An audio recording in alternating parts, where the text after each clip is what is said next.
حضرت عیسیٰ علیہ السلام کے آسمان پر اٹھا لیے جانے کے بعد عیسائیوں کا حال بے حد خراب اور نہایت ابتر ہو گیا۔ لوگ بت پرستی کرنے لگے اور دوسروں کو بھی بت پرستی پر مجبور کرنے لگے۔ خصوصاً ان کا ایک بادشاہ دقیانوس تو اس قدر ظالم تھا کہ جو شخص بت پرستی سے انکار کرتا یہ اس کو قتل کر ڈالتا تھا۔ اصحاب کہف شہر افسوس کے شرفاء تھے جو بادشاہ کے معزز درباری بھی تھے، مگر یہ لوگ صاحب ایمان اور بت پرستی سے انتہائی بیزار تھے۔ دقیانوس کے ظلم و جبر سے پریشان ہو کر یہ لوگ اپنا ایمان بچانے کے لیے اس کے دربار سے بھاگ نکلے اور قریب ایک پہاڑ میں غار کے اندر پناہ لی اور وہاں جا کر سو گئے۔ تو 300 سال سے زیادہ عرصے تک اسی حال میں سوتے رہے۔ دقیانوس نے جب ان لوگوں کو تلاش کرایا اور اس کو معلوم ہوا کہ یہ لوگ غار کے اندر ہیں تو وہ بے حد ناراض ہوا اور غصے میں یہ حکم دے دیا کہ غار کو ایک سنگین دیوار اٹھا کر بند کر دیا جائے تاکہ یہ لوگ اسی میں رہ کر مر جائیں اور وہی غار ان لوگوں کی قبر بن جائے۔ مگر دقیانوس نے جس شخص کے یہ کام سپرد کیا تھا وہ بہت ہی نیک اور صاحب ایمان آدمی تھا۔ اس نے اصحاب کہف کے نام، ان کی تعداد اور ان کا پورا واقعہ ایک تختی پر لکھوا کر تانبے کے صندوق کے اندر رکھ کر دیوار کی بنیاد میں رکھ دیا اور اسی طرح کی ایک تختی شاہی خزانہ میں محفوظ کرا دی۔ کچھ دنوں کے بعد دقیانوس بادشاہ مر گیا اور سلطنتیں بدلتی رہیں، یہاں تک کہ ایک نیک دل اور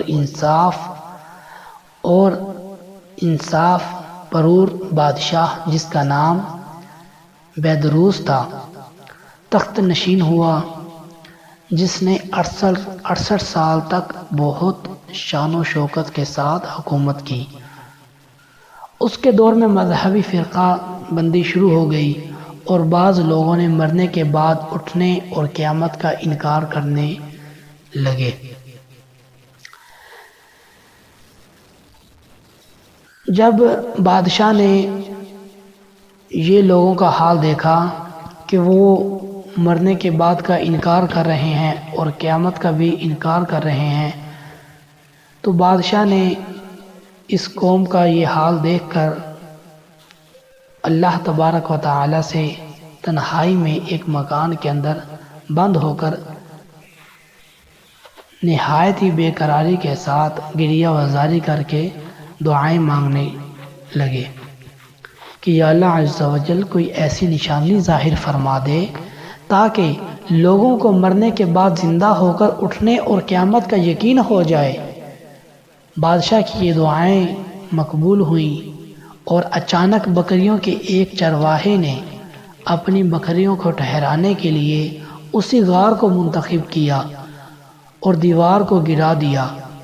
دیوار گراتے ہی لوگ ایسی ہیبت اور دہشت سوار ہو گئی کہ دیوار گرانے والے ڈر کر وہاں سے بھاگ گئے اور اصحاب کہف بحکم الہی اپنی نیند سے بیدار ہو کر اٹھ بیٹھے اور ایک دوسرے سے سلام و کلام میں مشغول ہو گئے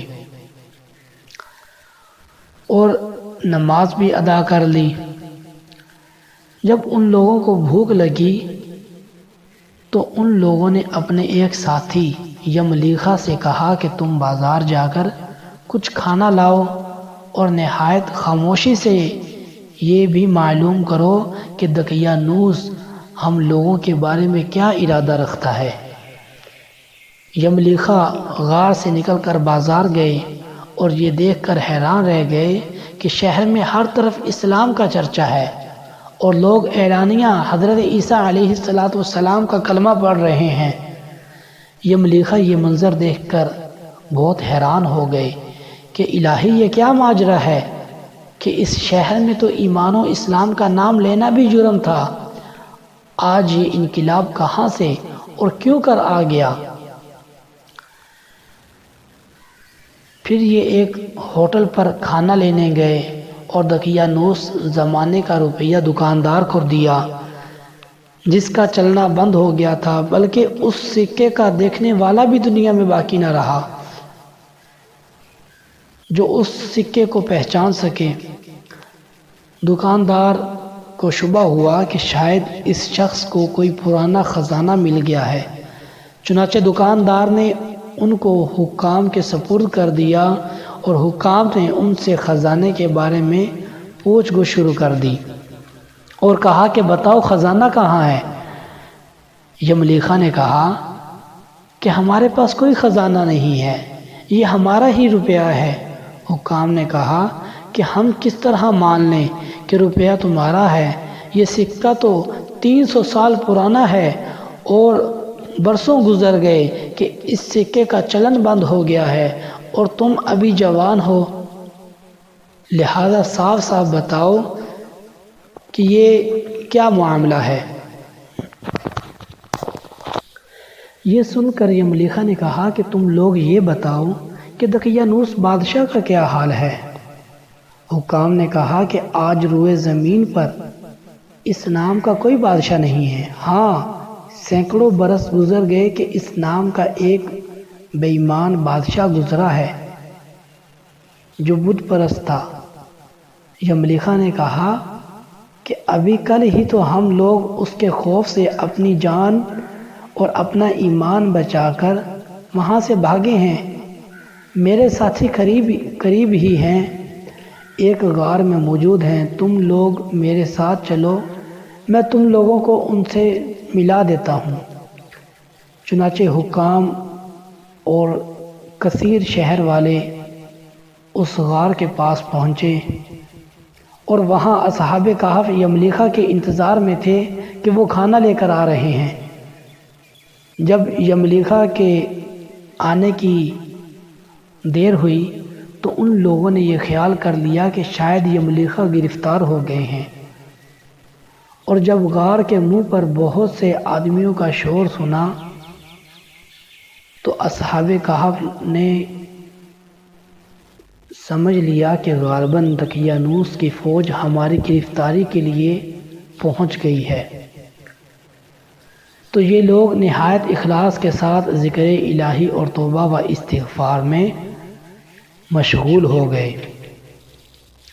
حکام نے غار پر پہنچ کر تانبے کا صندوق برآمد کیا اور اس کے اندر سے تختی نکال کر پڑھا تو اس تختی پر اصحاب کہف کا نام لکھا تھا اور یہ بھی تحریر تھا کہ یہ مومنوں کی ایک جماعت ہے، اپنے دین کی حفاظت کے لیے دقیانوس بادشاہ کے خوف سے اس غار میں چھپی ہوئی ہے۔ تو اس دقیانوس نے خبر پا کر ایک دیوار سے ان لوگوں کو غار میں بند کر دیا ہے۔ ہم یہ حال اس لیے لکھتے ہیں کہ جب کبھی یہ غار کھلے تو لوگ اصحاب کہف کے حال پر مطلع ہو جائیں۔ حکام تختی عبارت پڑھ کر حیران رہ گئے اور ان لوگوں نے اپنے بادشاہ بیدروس کو اس واقعے کی اطلاع دی۔ فوراً ہی بیدروس بادشاہ اپنے امراء اور شہر والوں کو ساتھ لے کر غار کے پاس پہنچا تو اصحاب کہف نے غار سے نکل کر بادشاہ سے معانقہ کیا اور اپنی ساری حالت بیان کی۔ بیدروس بادشاہ سجدے میں گر کر خدا تعالیٰ کا شکر ادا کرنے لگا کہ میری دعا قبول ہو گئی اور اللہ تبارک و تعالیٰ نے ایسی نشانی ظاہر کر دی جس سے موت کے بعد زندہ ہو کر اٹھنے کا ہر شخص کو یقین ہو گیا۔ اصحاب کہف بادشاہ کو دعائیں دینے لگے کہ اللہ تعالیٰ تیری بادشاہی کی حفاظت فرمائے، اب ہم تمہیں اللہ تبارک و تعالیٰ کے سپرد کرتے ہیں۔ پھر پھر اصحاب کہف نے السلام علیکم کہا اور غار کے اندر چلے گئے اور سو گئے، اور اسی حالت میں اللہ تعالیٰ نے ان لوگوں کو وفات دے دی۔ بادشاہ بیدروس نے سال کی لکڑی کا صندوق بنوا کر اصحاب کہف کی مقدس لاشوں کو اس میں رکھوا دیا، اور اللہ تعالیٰ نے اصحاب کہف کا ایسا رعب لوگوں کے دلوں میں پیدا کر دیا کہ کسی کی یہ مجال نہیں کہ غار کے منہ تک جا سکیں۔ اس طرح اصحاب کہف کی لاشوں کی حفاظت اللہ تبارک و تعالی نے سامان کر دیا۔ پھر بیدروس بادشاہ نے غار کے منہ پر ایک مسجد بنوا دی اور سالانہ ایک دن مقرر کر دیا کہ تمام لوگ شہر والے اس دن عید کی طرح زیارت کرنے کے لیے آئیں گے۔ اصحاب کہف کی تعداد میں جب لوگوں کو اختلاف ہوا تو یہ آیت مبارکہ نازل ہوئی۔ ترجمہ کنز الایمان: فرماؤ میرا رب ان کی گنتی خوب جانتا ہے، اور انہیں نہیں جانتے مگر تھوڑے لوگ۔ مطلب یہ ہے کہ اللہ تبارک و تعالیٰ کے علاوہ اگر کوئی جانتا ہے تو وہ بہت ہی کم لوگ جانتے ہیں کہ ان کی تعداد کتنی تھی۔ حضرت عبداللہ بن عباس رضی اللہ تعالی عنہما فرماتے ہیں کہ میں انہی کم لوگوں میں سے ہوں جو اصحاب کہف کی تعداد کو جانتے ہیں۔